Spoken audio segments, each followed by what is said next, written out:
Hello दोस्तों, राम राम। आपका स्वागत है एक और नई वीडियो में। आज हम एक और महत्वपूर्ण विषय पर चर्चा करने वाले हैं। देखिए, देश में इतनी चीज़ें चलती हैं। मैं कई बार कई प्रोग्रामों में जिक्र किया, भाई ये जो हमारे देश के राजनेता हैं, तकरीबन किसी को पद्म विभूषण, भारत रत्न, पद्म श्री, तकरीबन ये जो अवार्ड मिले हुए हैं, ये अगर देखा जाए तो इनका निचोड़ निकाला जाए तो 80-90% इसमें तकरीबन राजनीतिज्ञ लोग हैं। बाकी और पेशे भी हैं, लेकिन अधिकतर यही लोग हैं। उनके भाई, जब सेना इतने दुर्गम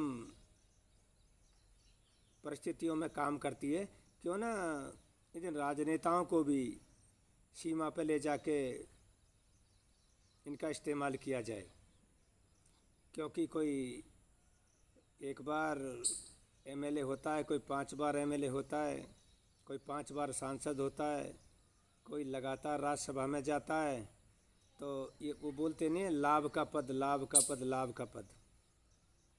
तो ये ऐसे क्या देश की गरीबी ख़त्म हो सकती है? मैं आज 49 ईयर्स का होने वाला हूँ। मैं 34 ईयर्स में रिटायर्ड हो गया था। तो लेकिन राजनीति में रिटायर्ड होने की कोई उम्र ही नहीं है। लोग व्हील चेयर पर पॉलिटिक्स कर रहे हैं। देखिए, लालच देखिए इस भारत का, जो एक भारत को एक आर्थिक नुकसान पहुंचाया जा रहा है। ये कितना बड़ा लालच है।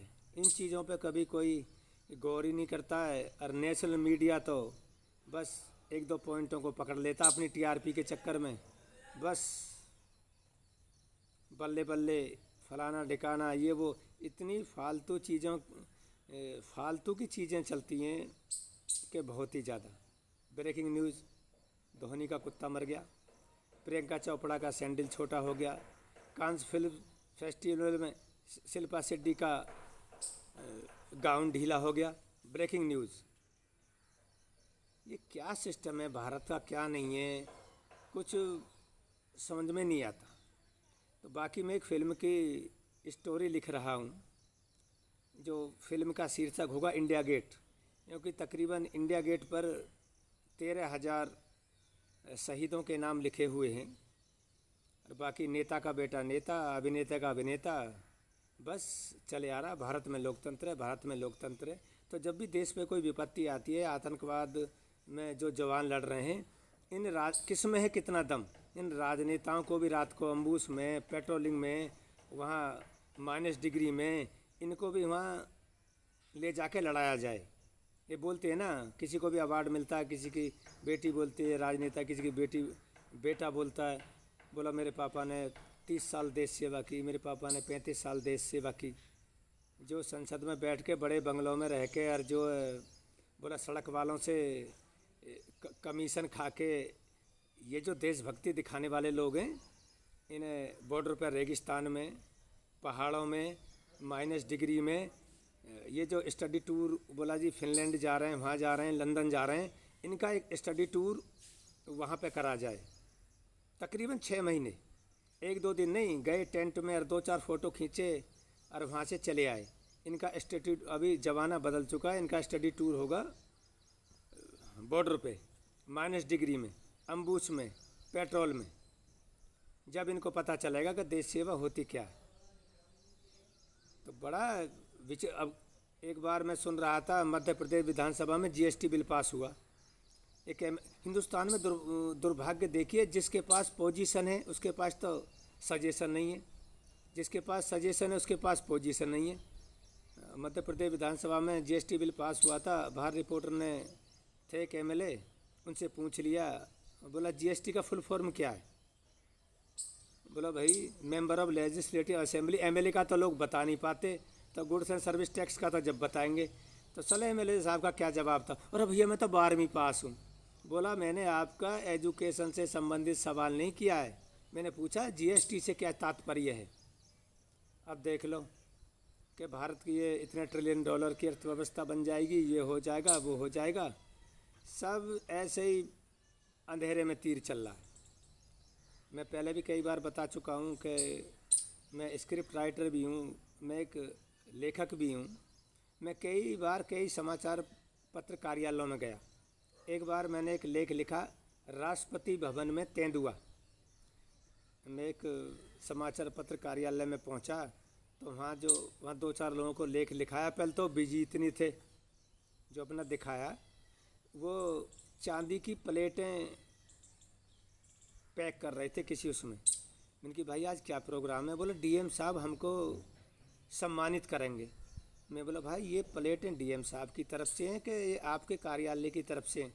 बोला जी तुम्हें ये क्या लेना देना, बस हमारा आज सम्मान होने वाला है।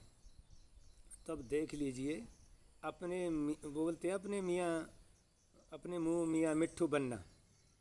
तो ये लोकतंत्र के जो चौथा स्तंभ है, इसकी भी क्या हालत हो चुकी है।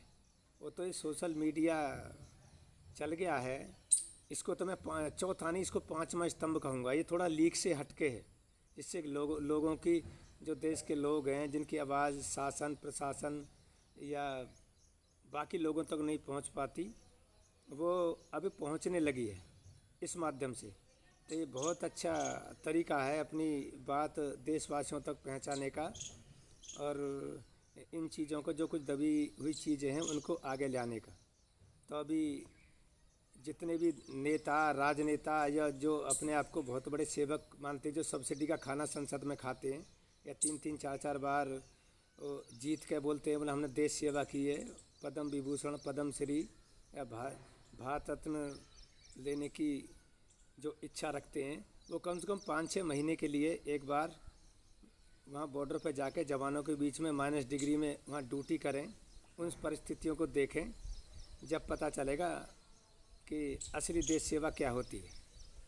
तो मेरा मकसद देशवासियों को ये बताना था कि देश में एक ऐसा प्रोग्राम लॉन्च हो जो यहाँ के जितने जनसेवक हैं इनको 5 या 6 महीने के लिए बॉर्डर पर, रेगिस्तान में या पहाड़ी इलाके में इनको 6 महीने का इनका स्टडी टूर सेट किया जाए, इनको किसी यूनिट के अंडर दिया जाए, और फिर देखें इनमें कितनी देशभक्ति है, कितनी दिलदारी से ये काम करते हैं। जब पता चलेगा। जय हिंद, जय भारत, राम राम।